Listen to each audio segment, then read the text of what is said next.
Bismillahirrahmanirrahim. Assalamualaikum warahmatullahi wabarakatuh. Apa kabar anak-anak yang hebat, anak-anak soleh dan soleha? Semoga selalu sehat dan dalam lindungan Allah. Amin ya rabbal alamin. Ketemu lagi dengan Teacher Tari. Kali ini pelajaran agama Islam. Sebelum kita mulai pelajaran, marilah kita berdoa kepada Allah Subhanahu wa taala.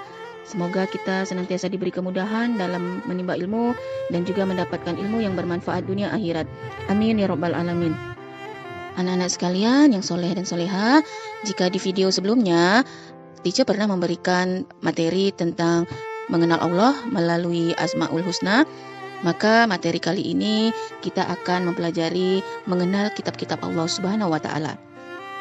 Allah Subhanahu wa taala menyuruh manusia beriman kepada kitab Al-Qur'an dan kitab-kitab yang diturunkan kepada para rasul sebelumnya.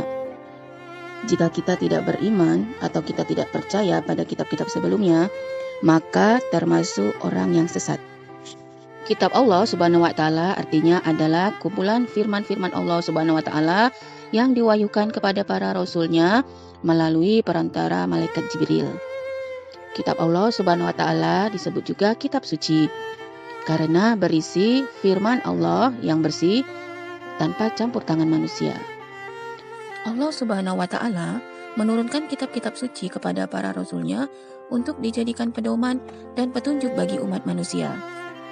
Dengan berpedoman kepada kitab Allah, maka manusia akan mendapatkan keselamatan dan kebahagiaan di dunia dan di akhirat. Berikut adalah nama-nama kitab Allah Subhanahu wa taala. Beriman kepada kitab Allah Subhanahu wa taala merupakan rukun iman yang ketiga. Kitab-kitab Allah Subhanahu wa taala yang wajib kita imani adalah 4, yaitu kitab Taurat, kitab Zabur, kitab Injil, dan Al-Qur'an. Kitab Taurat. Kitab suci Allah yang pertama adalah Taurat. Kitab Taurat diturunkan kepada Nabi Musa alaihi salam ketika berada di Bukit Tur Sina. Taurat berasal dari bahasa Ibrani yang berarti syariat atau aturan. Kitab Taurat berisi petunjuk kebenaran yang dapat dijadikan pedoman untuk memutuskan perkara yang dihadapi oleh orang-orang Yahudi pada saat itu. Kitab Taurat menerangkan dengan tegas akan datangnya nabi terakhir, yaitu Nabi Muhammad SAW sebagai penutup para nabi dan rasul sebagai penyempurna ajaran-ajaran sebelumnya. Kitab Taurat ini hanya berlaku pada zaman Nabi Musa alaihi salam. Kitab Zabur diturunkan kepada Nabi Daud alaihi salam, yaitu dalam bahasa Kibti. Kitab Zabur tidak mengandung syariat baru atau aturan baru karena Nabi Daud alaihi salam diperintahkan Allah Subhanahu wa taala untuk meneruskan syariat yang dibawa oleh Nabi Musa. Kitab Injil. Kitab Injil ini diturunkan oleh Allah kepada Nabi Isa alaihi salam untuk meluruskan kaum Bani Israel yang telah menyelewengkan syariat yang telah dibawa oleh Nabi Musa. Kitab Injil ini menerangkan beberapa hukum dan mengajarkan manusia kembali kepada akidah tauhid, hanya menyembah kepada Allah Subhanahu wa taala. Di dalam kitab Injil ini diterangkan tentang kedatangan Nabi Muhammad SAW sebagai nabi terakhir. Yang keempat, Al-Qur'an. Al-Qur'an merupakan kitab suci Allah Subhanahu wa taala yang terakhir dan diturunkan kepada Nabi Muhammad SAW melalui malaikat Jibril. Kitab Al-Qur'an berisi petunjuk-petunjuk yang benar dalam beribadah kepada Allah Subhanahu wa taala. Tidak ada kitab yang diturunkan sesudah Al-Qur'an. Al-Qur'an menyempurnakan isi kitab-kitab Taurat, Zabur, dan Injil. Al-Qur'an itu adalah pedoman hidup sampai akhir zaman.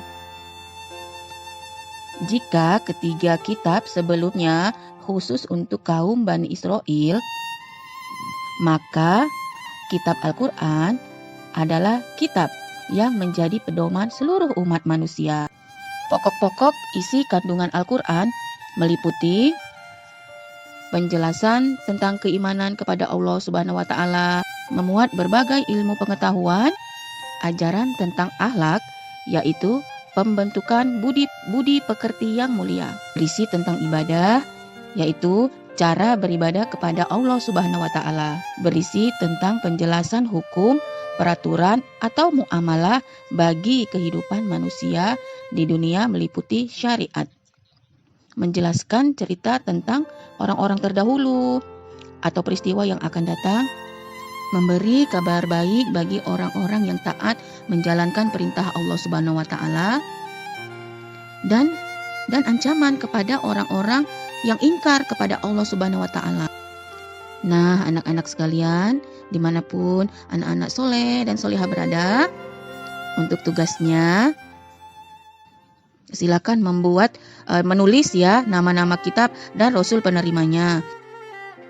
Baik anak-anak semua, dari penjelasan dan uraian teacher tadi, pasti anak-anak semua bisa menjawabnya. Ya, selamat mengerjakan. Selamat beribadah, jangan lupakan dan jangan tinggalkan sholat, tetap patuh dan taat pada orang tua. Cukup sekian, sampai ketemu lagi di video selanjutnya. Baik, Assalamualaikum warahmatullahi wabarakatuh.